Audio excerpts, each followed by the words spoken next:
ఒక చిన్న rapid wide చేసుకుందామా? రేవంత్ రెడ్డి ఆయన గురించి ఏం చెప్తారు? రేవంత్ రెడ్డి చెప్పు, ఇంకా చెప్పు. రేవంత్ ఏమనుకుంటారు? మీకు ఏం నచ్చింది? నా వ్యక్తిగతంగా ఓకే అనుకుంటా.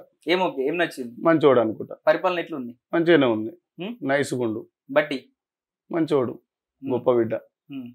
బట్టి గురించి మాట్లాడొద్దు, పేపర్ చింపడమే, చల్లేసేయడమే అంతే.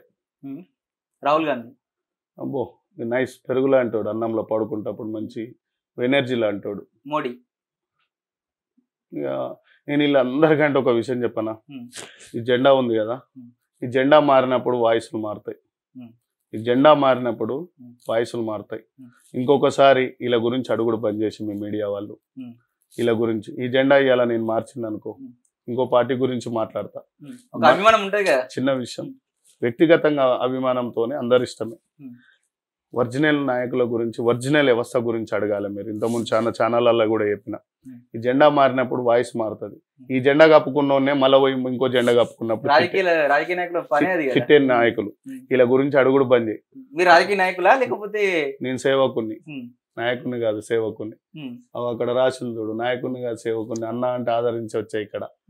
సో నేను ప్రతి బిడ్డకు, ప్రతి గరీబ్ బిడ్డకు కుటుంబ మిషన్లు ఇచ్చిన, ప్రతి బతుకమ్మకు 2007 నుంచి బతుకమ్మ చీరలు ఇచ్చిన, ఎవ్రీథింగ్ అన్ని చేసిన. సో నేను ఏం అడగమంటున్నా మిమ్మల్ని అంటే, గొప్ప వ్యక్తి పూలే, ఇవాళ జేబులో పెన్ను పెట్టుకున్నాం రాస్తున్నామంటే సావిత్రిబాయి పూలే, జ్యోతిరావు పూలే, అంబేద్కర్, ఆయన కాళ్ళు రోజు మొక్కాలే. ఓటక్కిచ్చిండు, ఒక ఆయుధం, అనబాంబు కంటే పెద్ద ఆయుధం. రాజకీయ వ్యవస్థను మారవమంటారు కానీ ఇలా అమ్ముకుంటారు మూర్ఖులంతా. గొప్ప ఆయన గురించి అడుగు. సాహు మహారాజు, పెరియరు రామస్వామి, కుమరం భీము, సాగాలి ఐలమ్మ, వీళ్ళు నాన్ కాంప్రమైజ్, బెల్లి లలిత, సాంబశివుడు, ముచ్చర్ల సత్యనారాయణ సార్, ఇట్లాంటి జయశంకర్, ఇక్కడున్న కొంతమంది ఎంతోమంది అమరవీరులయ్యారు తెలంగాణ కోసం, వాళ్ళ గురించి అడుగురి. ఎందుకంటే అమర యోధులు, మా రోజు వీరన్న, ఇట్లాంటి వాళ్ళు తీసుకుంటూ పోతే, ఇంకా చెప్పుకుంటూ పోతే నలిని, ఇట్లాంటి వాళ్ళు పోతే వీళ్ళ గురించి అడుగు. ఎందుకంటే వీళ్ళు ఏ స్వార్థం లేని నిస్వార్థ పరులు, దేశం కోసం రాష్ట్రాల కోసం ప్రాణాలు త్యాగం చేసిన గొప్ప వ్యక్తులు. వీళ్ళు ఎప్పుడు జెండా మారవలేదు, జెండాలకు పోలేదు, ఒకటే ఎజెండా. ఈ తరానికి వీళ్ళే కదా ఆదర్శం. ఈ తరానికి కాదు, ఏ తరానికి ఓడగాడు.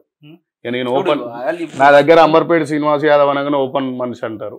నేను ఓపెన్ చెప్పాలి, లేకుంటే నా మనసులో బాధపడతా మళ్ళీ నువ్వు ఇంటర్వ్యూ చేసిన దాకా. గొప్ప వ్యక్తులు వీళ్ళే. పూలే, భూలే, జ్యోతిరావు పూలే. నేను రేవంత్ అన్న విషయంలో నా వ్యక్తిగతంగా నా అన్న, బట్టి విషయంలో మా కాక అనుకుంటాను, మా అన్న అనుకుంటాను, మా సార్ అనుకుంటాను, మదన్నని మా పెద్దమ్మ కొడుకు అనుకుంటాను, జగ్గారెడ్డి అన్నని ఇంకో అన్న అనుకుంటాను, ఇప్పుడు సంపత్ అన్నని ఇంకో అన్న అనుకుంటాను. వీళ్ళందరూ ఓకే. కేసీఆర్ ని కూడా నేను గొప్పోడే అనుకుంటాను, మోడీని కూడా గొప్పోడే అనుకుంటుండొచ్చు. నేను అదే అంటలేను. గొప్పోళ్ళు ఒకరే ఒక్కరు, మహనీయులే. అందుకనే ఈ రాను పిల్లలకు అదే చెప్తున్నా, గొప్ప గొప్ప మహానుభావులు చేసిన త్యాగం అనుభవించడం ఒక నేరం. జర్నలిస్టుల పైన వాళ్ళు దాడులు చేస్తే సపోర్ట్ చేసారు, బీఆర్ఎస్ బాగా ఇబ్బంది పెట్టారు వాళ్ళకి. ఇప్పుడు మీరు అదే పని చేస్తారు కదా. ఎవరు చేసారు? శంకర్ ని కొట్టింది ఒక అమ్మాయి విషయంలో. మీకు అసలు విషయాలు తెలివై. కాంగ్రెస్ కండ వేసుకొని కొట్టిరా? కాంగ్రెస్ కండ వేసుకొని కాంగ్రెస్ జెండా వేసుకొని కొట్టిరా?